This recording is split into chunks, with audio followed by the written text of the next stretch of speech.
Hi everybody.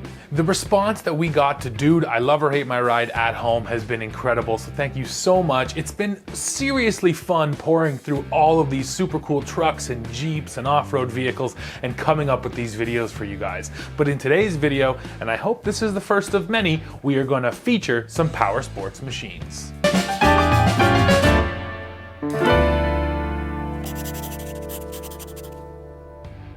The power sports submissions have started coming in, but we are still looking for more. So if you have an ATV, a side-by-side, a snowmobile, please go out, do a walk-around video and send it to us. I will put a link down below in the description box that will tell you exactly where to send those videos so we can feature them here on TFL Off-Road. Now the first video we got after I put out the call for power sports was this one right here. It features a Polaris snowmobile. Let's take a watch and see what this is all about. Hi everybody, this is my 2019 Polaris 550 Voyager 144. This is my all-purpose ice fishing, trail riding, somewhat deep snow machine here in northwestern Ontario. So this is a 550 fan-cooled motor, so it's super easy to keep cool in low snow conditions. The only thing you really have to worry about is the track. When there's not a lot of snow, you don't get a lot of cooling. I bought this brand new from my place of work. I actually work at a Polaris dealership. This has electric start and a manual start. I've got the optional kill switch, so that pops out and it turns off the machine. This is a carbureted machine, so it's very simple, easy to work on. Got a nice digital gauge up front there. So yeah, like I said, this is perfect for ice fishing. We've got a 144 inch track with a 1.3 inch lug. Pretty good in the deep snow. What also makes it nice to ride in the deep snow is the pretty narrow stance that this machine has. Makes it super easy to lean, so you could kind of carve it pretty simple. I've got an aftermarket muffler on it. If we open up the side panel here, I'll let you guys see that.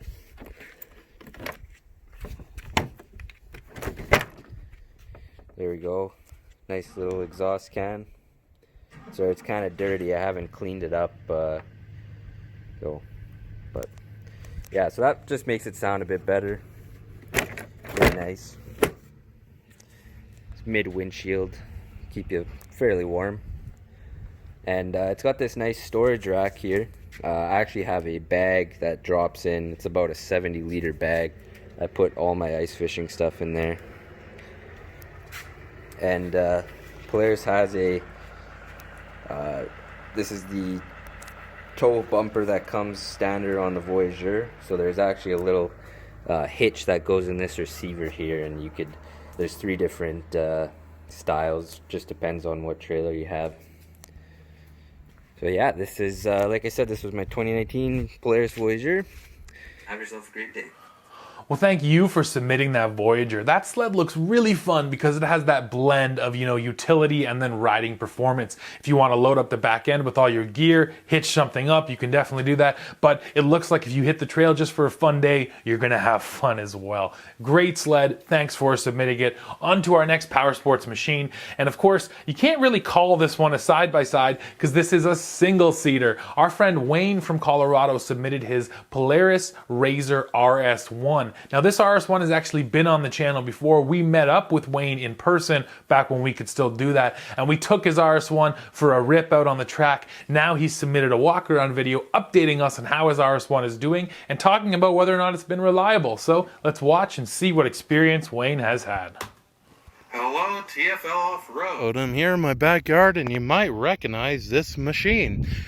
This is the 2018 RZR RS1 that was featured on your channel for review a couple years ago. It's been a very good machine. You guys have been talking about reliability. Reliability has been pretty good on this for the most part. I've only had 3 real issues with the machine. First one being, one day I was ripping around IMI Motorsports again, and the power steering just stopped working. I was like, well, that's weird. So I restarted the machine, and it worked fine for another few minutes till it went out again. So I asked around, and it turns out the power steering fuse is basically bad on these machines. Have been since the XP1000 apparently, so I've replaced it, and it's been great ever since. So the next 2 issues have been here in the rear end. You can see I have aftermarket radius rods there. There's a reason for that. One day I looked down my garage, and that race right there is completely bent. Don't know why. I haven't hit anything on it. It was just bent. I just chalk it up to I was jumping around IMI one day and just bent that radius rod and landed weird. And got these older ones. They work great from High Lifter. Next thing you'll see here, I have aftermarket axles in the rear end. Don't have them in the front end, but there's a reason why they're in the rear end. One day I was ripping around IMI again, and the castle nut there just sheared off. The wheel dropped. I was very confused on why this would happen, so I took it over to my dealership, and they explained it all, and cost it about $1,200 to replace everything. It damaged my brake caliper as well as the wheel hub, and of course I needed another axle, so got that a few weeks later. I went and got these Rhino 2.0 axles from superatv.com. I haven't ridden them too much since then, but since I put on the axles, but they seem to work great. Haven't had any issues. They ride the same, all that good stuff. Now I want to talk about some modifications I've done here. I got these tree bars from How's It Racing. They also work as a rock slider if you need to. But what a tree bar is, you come up, and if you hit a tree, it'll just slide off the tire. You don't damage your rear end at all. So that's good. They've been looking pretty good on there. I haven't used them yet at all, because this thing's just a beast. I haven't hit that thing at all on trees or anything, but the color match is great, and they're just an overall great product. Next I'll talk about my Pro Armor front bumper I got here. It's also pretty well color matched, pretty strong looking as well. Haven't used that too much apart from pushing down some trees, which it doesn't even seem to have scratched it at all. Also comes with this plate here to mount up some light bars or light pods, whatever you want to do with it. But I'll get some pods on there one day, and it should be good. Next I'll talk about these mirrors I got. They come with these lights in them. I believe they're floodlights. Got them off of Amazon. Don't know the brand of them, but they're pretty good. The hardware on them is questionable, but it is what it is for some cheap mirrors with lights in them. Next I'll talk about these Prp Window Nets.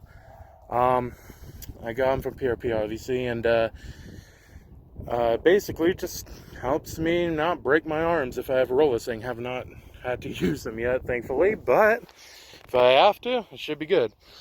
Another kind of secret function is the door cutouts have been a thing that people have complained about on these RS1s, because as you can see, if I turn the wheel in the opposite direction here, it'll fling rocks, mud, dirt, whatever, weeds, whatever you want to call it, it just flings a bunch of junk up at you, and it's not the biggest problem, but it really helps with that, calms it down. There's a little bit of stuff that will fling in this area, but other than that, it works pretty well. As you can see, I still got the stock wheels and tires. That's going to change very soon here. I got some wheels and tires hopefully on the way very soon for this machine. For cost, I walked out of the dealership, $19,000. I got some different stuff with it. I came out the dealership with the roof up here. I also got this seat, or this harness, I should say, not the seat. Harness is pretty comfortable. I upgraded to a 5-point that will attach down there and give it a little bit more support. Also got these door bags I forgot to mention. Not when I purchased it, but they're pretty good. And also these dash bags as well. The machine now has about 1,040 miles on it or so, and about 50 hours. So it's been pretty reliable, I think. So yeah, that is my 2018 RS1. Have a good day. Well, thank you for that update, Wayne. I'm sorry to hear about those issues that you've had. I'm happy none of them were catastrophic. And luckily, the aftermarket these days is so good. They provide parts for just about any machine out there, and generally they're more robust than what you would have found stock. So I'm happy that the aftermarket sorted you out. So guys, that's it for this one. Now, like I said off the top, I want more power sports videos. So if you have an ATV, side-by-side, or snowmobile sitting at home, it doesn't matter what brand, go out, shoot a walk around, and send it over. Let us know about reliability. I think that's a big thing in power sports, and I'm always happy to hear real owners' stories. Now, go down in the description box. There'll be a link there. It will tell you how to upload your video. While you're down there, leave a comment, hit like, hit subscribe, and then come right back to the channel for the latest news, views, and real-world reviews. See ya.